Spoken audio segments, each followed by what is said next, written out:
Bonjour YouTube, bienvenue dans cette vidéo. Donc là, je vais te montrer, t'expliquer quels sont les avantages de créer sa société en Estonie, comme moi je l'ai fait. Ça fait plus ou moins un an maintenant. On a passé la comptabilité, on a fait tout ce qui était bilan, c'était hyper rapide. Bref, je vais t'expliquer quels sont les avantages, inconvénients, pourquoi, le plus rapidement possible, le plus simple possible.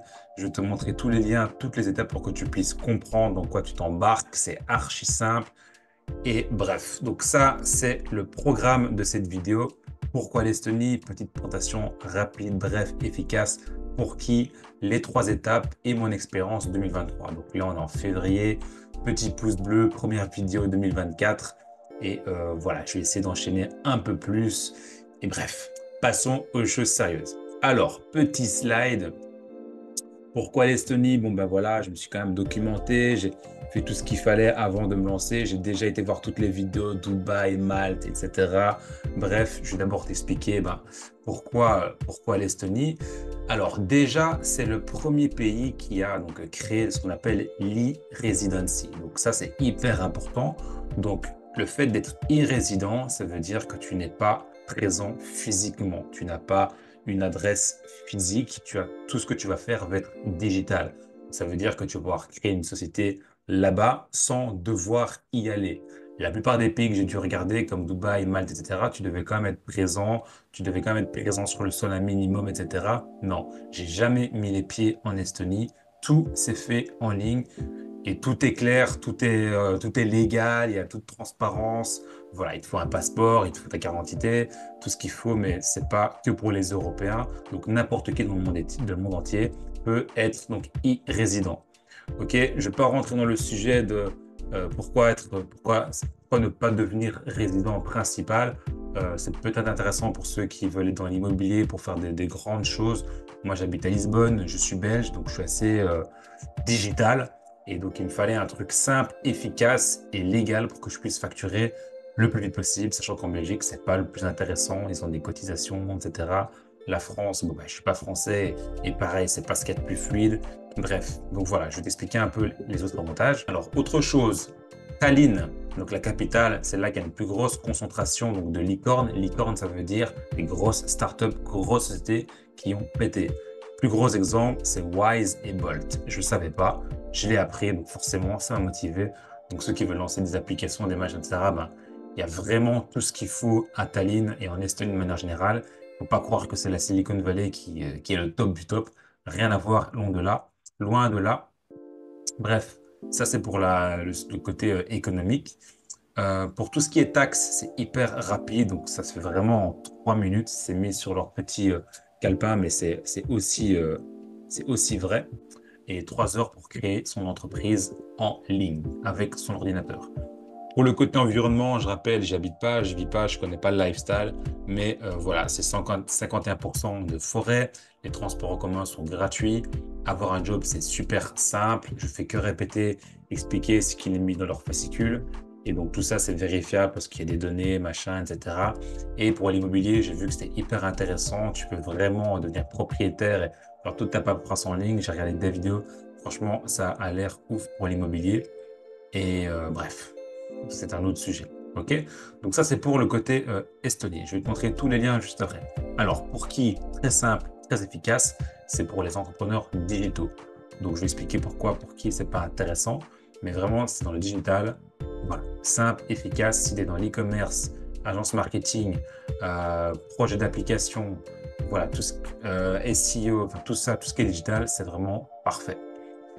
Et pour les personnes comme moi qui sont anti-administratives, donc je déteste ça, tout ce qui me prend du temps, je déteste faire la vaisselle, je déteste tout ce qui est chiant, enfin tout ce qui est inutile mais qu'il faut faire, je déteste, ok? Donc si je pouvais déléguer tout, enfin, c'est mon objectif. Voilà, je déteste l'administratif et voilà. Donc voilà, ça c'était vraiment clair.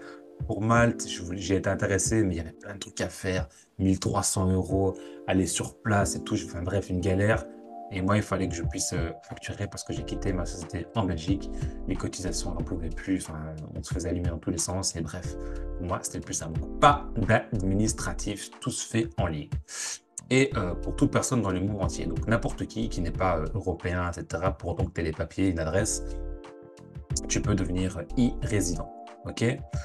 Je vais quand même expliquer par après la différence. Enfin, c'est quoi Alors, c'est pas un truc évasion fiscale, hein. Donc, e-résident, tu restes imposé par rapport à ton pays. Donc, moi, je vais déclarer en Belgique les revenus que j'ai générés donc en Estonie et je serai imposé par la Belgique par ce que j'ai généré comme bénéfice, à savoir 30%.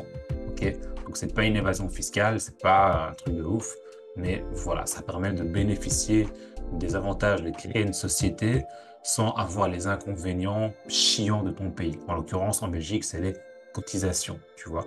Donc, il y a plein de montages peut-être financiers à faire, mais bref, là, c'est simple, efficace, tu t'inscris, et voilà. Je vais te montrer les liens juste après.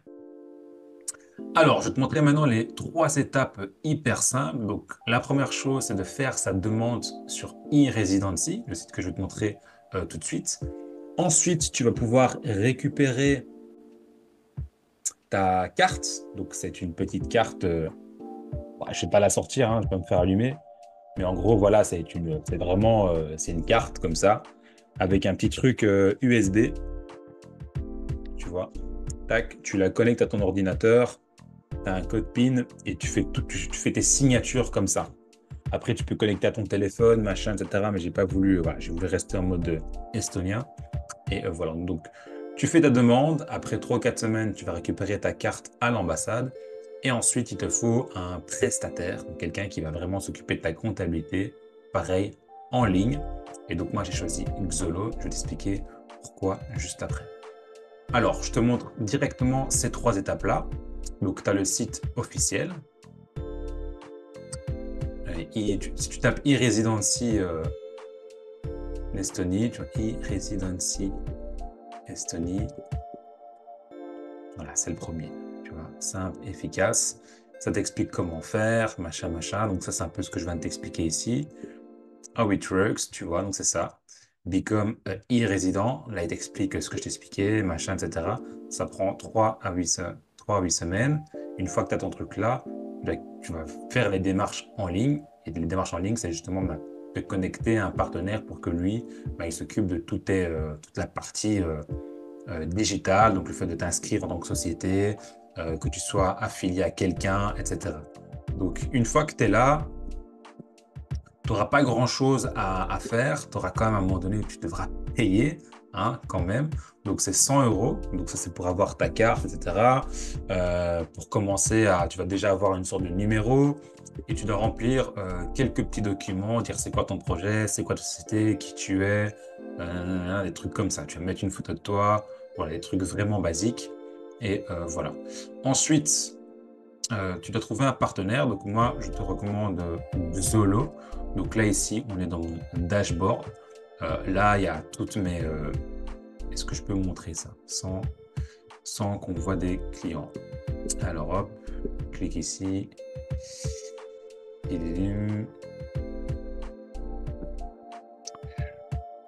Voilà.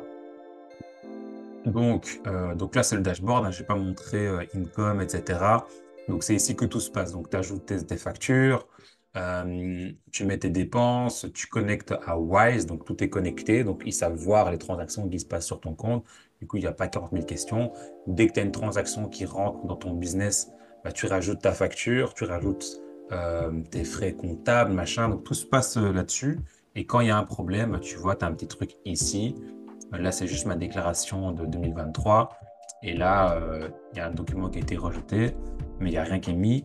Et donc là, il demande des informations par rapport à une transaction. Donc, dès que tu fais un paiement, il te demande la facture, etc. Tu vois, donc fais pas des magouilles, ça sert à rien. C'est pas le but de la vidéo de toute façon, et c'est pas le but de la chaîne. Donc voilà, toute transparence, tout est là. Business trip, enfin, il y a vraiment, voilà, c'est vraiment bien foutu. Et pour revenir au service, ça j'en parlerai après. Donc voilà. Ce qui est bien aussi, donc une fois que tu as ta carte, donc tu vas devoir te connecter à ce site-là et la société va t'expliquer comment faire. Ils vont te demander de te connecter ici, etc. Enfin, tu reçois un fascicule qui t'explique un peu tout, comment faire. Donc là, on est sur ma société, tu vois. Donc c'est ça qui est bien aussi, c'est que tu peux vraiment, si tu as quelqu'un avec qui tu veux travailler qui est aussi en Estonie, ou si quelqu'un veut vérifier qui tu es, voilà, tu vois ici, par exemple, moi, voilà, j'ai pas de problème de dette de taxes pour 2023. tout est carré. Tu peux voir ici la solvabilité ou, les taxes qui sont bénéficiées durant l'année. Tu vois vraiment tout. Voilà. Puis tu as tous les documents qui sont vraiment publics. Donc voilà, et il y a vraiment il y a toute transparence. Il n'y a juste pas tes données personnelles qui le sont. Mais donc ça, c'est un peu comme toutes les sociétés, hein, je pense. Donc, voilà. Et voilà pour le comment faire, en fait. Donc ça, c'est vraiment la base. Et maintenant, je vais t'expliquer un peu mon expérience, ce qui s'est passé, ce que j'ai fait. Donc, moi, j'ai respecté les étapes. Donc, qu'est-ce qui se passe quand tu fais ta demande? C'est que tu dois aller récupérer ta carte à l'ambassade. Donc, tu fais ta demande, ok, super, tu sélectionnes le pays d'où tu viens et ta carte, tu vas la récupérer à l'ambassade. Une fois que j'ai eu ma carte, moi, j'ai été chercher sur la marketplace un partenaire et je suis passé par RU. C'était pas trop cher, plus ou moins 60 euros par mois et ça avait l'air bien, nickel, pas mal d'avis. Mais tout se faisait trop par email. Il n'y avait pas de plateforme sur le côté où tout était bien optimisé. C'était un peu, j'ai oublié une facture, on m'envoyait un mail, on m'expliquait une tartine, tiens, il faut que tu fasses ça, etc., etc. Enfin, c'était trop d'emails. Et bref, après 3 mois, j'ai arrêté avec Erub et je suis parti sur Buzolo, qui elle a été un peu plus cher, c'est 100 euros par mois, mais tout est nickel, etc. Alors, au niveau des avantages, c'est qu'en Estonie, on n'est pas taxé sur les bénéfices. Donc, les bénéfices que tu vas générer dans ta société, tu n'es pas taxé dessus. Tu vas être taxé sur les dividendes à hauteur de 20%, ce qui est quand même assez intéressant. Ok? N'oublie pas que tu n'es pas résident principal, donc tu vas être imposé, à ne pas confondre avec les impôts et les taxes.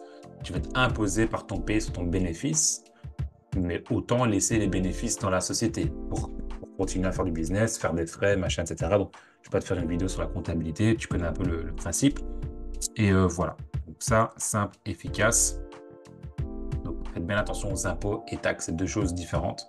Et il n'y a pas de frais chiants. Donc en Belgique, on a les cotisations. C'est un truc, voilà, tu dois payer 600 balles par mois pour tous les 3 mois pour cotiser pour ta retraite pour plus tard. Alors c'est débile parce que voilà, quand tu es entrepreneur, tu n'es pas censé compter sur une retraite, tu es censé te construire ton propre patrimoine.